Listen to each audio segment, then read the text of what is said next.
If you're watching this, you've probably tried losing weight, get fit, build muscle, and then quit.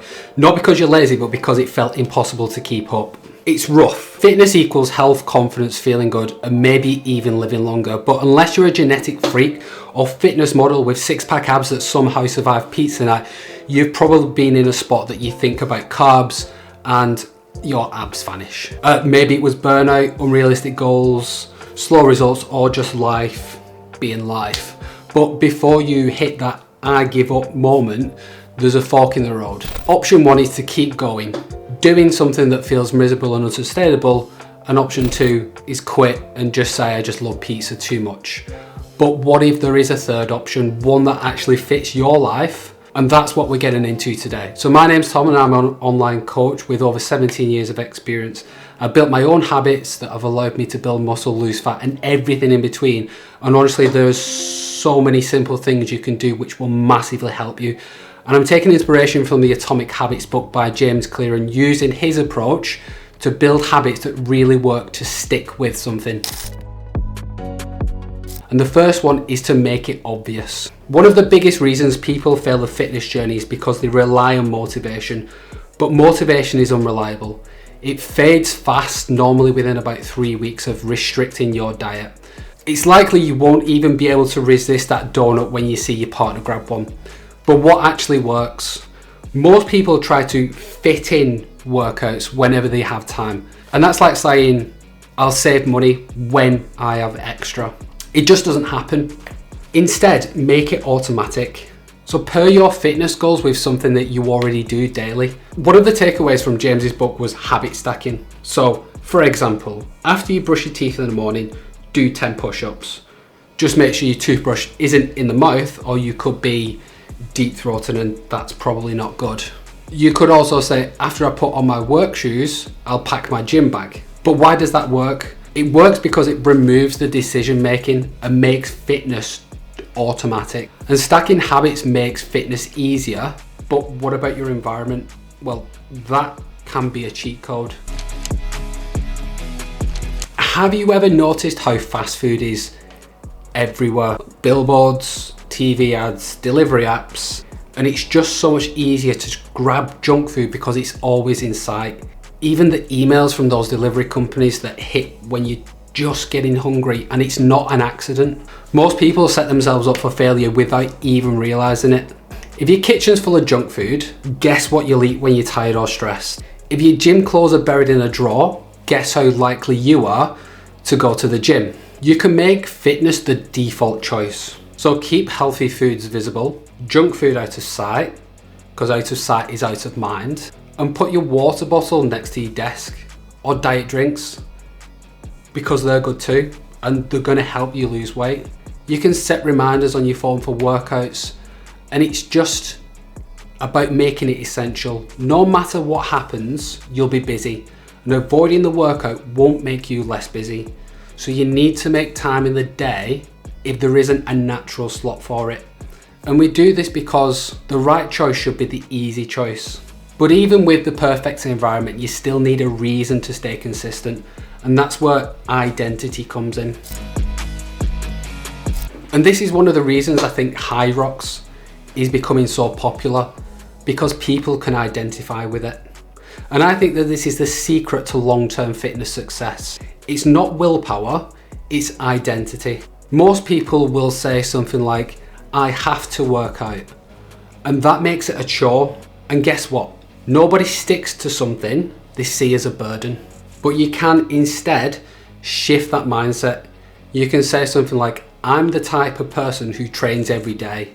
I'm building a strong, fit body. And you can follow fitness influencers or communities that reinforce that mindset. And I'll try my best for you as well. And the reason for that is because people who tie fitness with their identity don't quit, they just train. And one great thought experiment I use is, instead of saying I need to train, is I get to train. I'm an adult with the ability and access to a gym, and all of my body parts are working.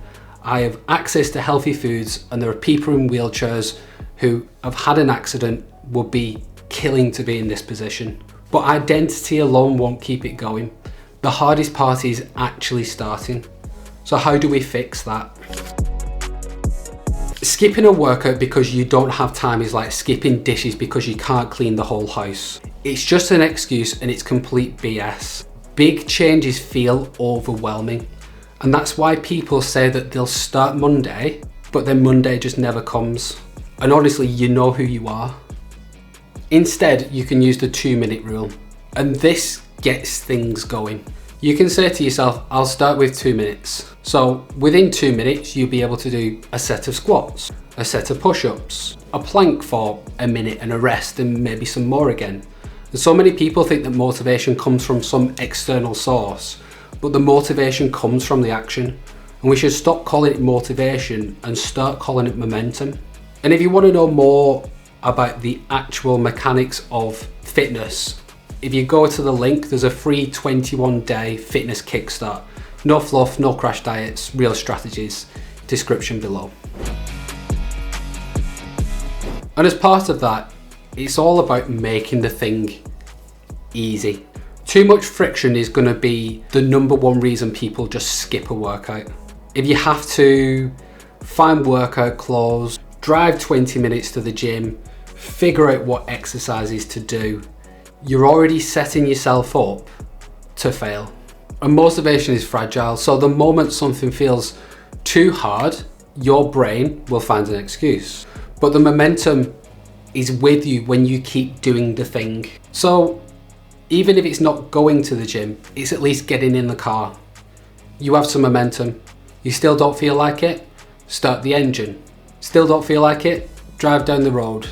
But before you know it, you'll be at the gym and you'll never regret a bad workout. But the workout excuse, always have a default workout for busy days. Do 10-minute body workouts at home. And honestly, if you've ever worked with me, you'll have a program that just won't change much. So that's no excuse either. And I'll get into that reason in another video, but it's an important one. But what if you do miss a workout? There is a rule that keeps you from falling off track. Everyone, no matter where they are, has all missed a workout. But the key is not letting it turn into two. The biggest mistake is guilt and all or nothing thinking. I missed a workout, I might as well skip the whole week. So if you've ever missed one workout, just get back on track ASAP. One missed session is a mistake, 2 in a row becomes a habit. Fitness is about consistency, not perfection. You even think that the fittest athletes have never missed a workout? But how do you stay motivated? You need to see progress. And to do this, you can give yourself rewards by making it satisfying. If you've ever noticed how checking things off a list feels really good, that's called dopamine. Most people quit because they don't feel like they're making that progress. I've been working out for weeks, where are my results? So you can track progress in a visible way. There's so many ways to track progress that if I made a video on it, it would be 4 hours long. But a few that you can use is use a calendar or fitness app to log workouts. Are you making strength gains? Are you able to run for longer? Did you push yourself harder? How are your progress photos looking? What's the scale saying? Have you consistently hit your protein goals for the week? Did you manage to weigh all your food that week? And if you make a habit streak, just try to not break that chain. Mini rewards help, like a piece of chocolate or an outing to a restaurant, and it won't hurt your gains unless you eat and eat and eat just like a pig. And the reason why is seeing progress keeps motivation high. Even if you still look like a potato, as long as you're a smaller potato. And if you want next level accountability, this next step is going to be a game changer for you. And that's find an accountability partner. Unfortunately for some people, humans are wired for social accountability. And that's why you're way more likely to skip a solo workout than cancel on a friend. But what you can do is join a fitness group or challenge, message a friend after every workout. And the reason why is if someone's expecting you to show up, you won't quit. Or if you do, you'll feel bad about it. But the ultimate hack is becoming the best type of person who never quits. So remember, embrace identity-based fitness. Long-term success isn't about goals, it's about identity. People who train for an event, vacation, wedding, summer, guess what happens afterwards? They go back to old habits. Instead of saying, I need to work out, say, I'm an athlete in training. Fitness is part of who I am. People who see themselves as athletes just don't quit. If you want to see more, there's a couple of videos just there that might be of interest to you. See you in the next one.